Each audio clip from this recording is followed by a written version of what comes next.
تلنگانہ بھر میں گزشتہ ایک ہفتے سے جاری بارش اور سیلاب جیسی صورتحال کے بعد کئی لوگ موسمی بیماریوں سے متاثر ہو رہی ہیں۔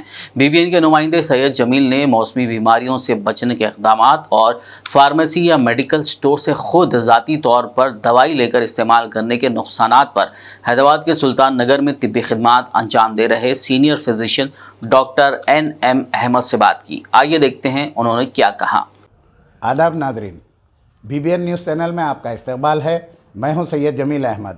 آج میں آیا ہوں ڈاکٹر این احمد صاحب کے پاس۔ B B N news channel میں آپ کا استقبال ہے۔ ایک سینئر پریکٹیسنگ ڈاکٹر کی حیثیت سے اور آپ کو ایک reporter, T V channel reporter کی بنا پر میں خوش آمدید اور آداب عرض کرتا ہوں۔ ڈاکٹر صاحب، حالیہ مسلسل 10-12 دن سے جو بارش ہو رہی ہے، اس بارش کے بدلتے موسم میں آپ دیکھ رہے ہیں کہ آپ کے پاس بھی خود اور ہم بھی ہماری نظروں سے بھی یہ دیکھ رہے ہیں کہ لوگ بخار، سر میں درد، ایسے کچھ چیز جو وہ ہے، تو اس کے بارے میں آپ عوام کو کیا میسیج دینا چاہیں گے؟ ویسے موسم گرما کے اختتام اور مانسون کی آمد کے ساتھ موسمی امراض، ویدر چینج اور موسمی تبدیلی کی وجہ سے سردی، زکام، نزلہ، سر درد وغیرہ بہت عام ہوتے ہیں، اور دوسرے تنفسی امراض جیسے انفلوئنزا بھی بہت کامن ہوتا ہے۔ ڈاکٹر صاحب، اب ایسے بدلتے موسم پر، اس بدلتے موسم میں جیسا کہ آپ دیکھ رہے ہیں پانی نیا آ رہا ہے، یہ نیا پانی کچھ آلودہ سا نظر آ رہا ہے، تو یہ پانی اور اس موسم میں غذا کس طریقے سے لینا ہے اور کیسی غذا استعمال کرنا ہے، اس کے بارے میں کچھ روشنی ڈالیے۔ یہ جب بھی یہ نیا پانی وغیرہ اب صحیح طریقے سے تصفیہ ہو نہیں سکتا ماس اسکیل پہ، تو آلودہ پانی کی وجہ سے بہت سارے معدے اور انتڑی کے امراض کامن ہوتے ہیں اس موسم میں۔ اور دوسری چیز، موسم کی تبدیلی کے علاوہ بھی یہ طوفانی بارش خلیج بنگال میں دباؤ کی وجہ سے ایک ہفتہ مسلسل رہی ہے۔ واٹر پولوشن اور غذا اور مواد غذائی اور آب، پانی وغیرہ کے امراض بہت زیادہ ہوتے ہیں، جیسا کہ الٹی، پاخانے وغیرہ اور پیچش، اس قسم کے امراض بہت زیادہ دکھنے میں آتے ہیں۔ مکھیاں بھی بہت فراواں ہوتی ہیں، آسانی سے یا ایک جگہ سے دوسری جگہ منتقل کرتی ہیں مواد غذائی۔ اس کے لیے ہائیجین فوڈ سینیٹیشن کو مد نظر رکھنا چاہیے۔ ڈاکٹر صاحب، اکثر بارش کے دنوں میں یہ مچھر وغیرہ ہوتے ہیں، تو یہ مچھر وغیرہ سے مطلب بچنے کے لیے، پریکاشن لینے کے لیے آپ کیا وہ کریں گے؟ مچھروں کی افراط کی وجہ سے بہت سارے امراض ہیں، وہ جیسا کہ ملیریا کا مچھر انافیلیس ہوتا ہے، اور ٹائیگر مسکیٹو ہے جو چکن گنیا اور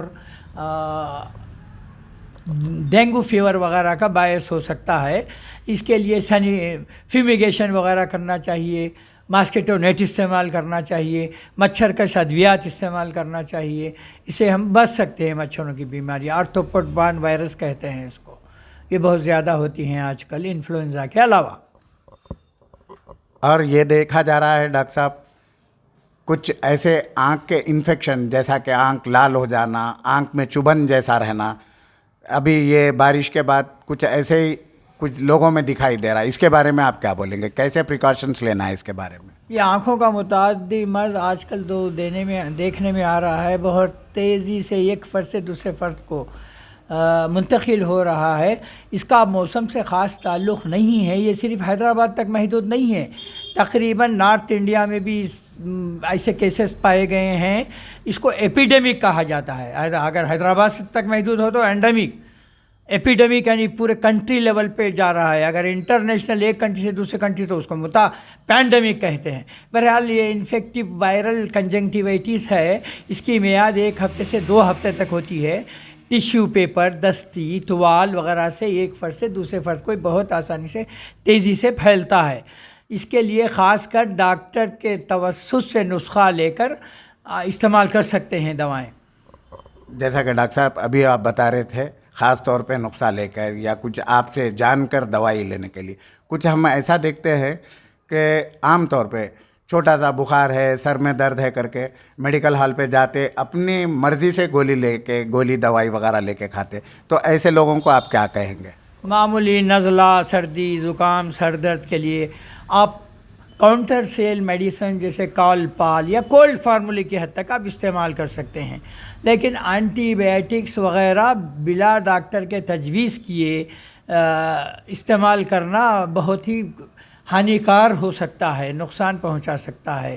اینٹی بایوٹکس وغیرہ بھی خود اپنی طرف سے استعمال کرنا ٹھیک طرز نہیں ہے. ڈاکٹر سے تجویز کی ہوئی دوائیں استعمال کریں. جیسا بخار ہو, جسم میں شدید درد ہو, تیز بخار ہو, کھانسی, بلغم وغیرہ ہوں تو آپ ڈاکٹر سے ضرور رجوع کریں. Hidayah Group of Educational Institutions is one of the emerging brand in the field of education. Has now established Hidayah Degree College, offering courses BBA, BCom Computer Applications, BCom General, BSc Nutrition, BSc BZC, separate blocks for boys and girls. Highly experienced faculties, communication and personality development for students, spacious classrooms, well-equipped laboratories, library and seminar hall, activity-based learning, leadership training programs, guest lectures by subject experts and much more. Admissions open, hurry up. Hidayah Degree College, opposite Choti Masjid, Muradnagar, Mehndipatnam, Hyderabad.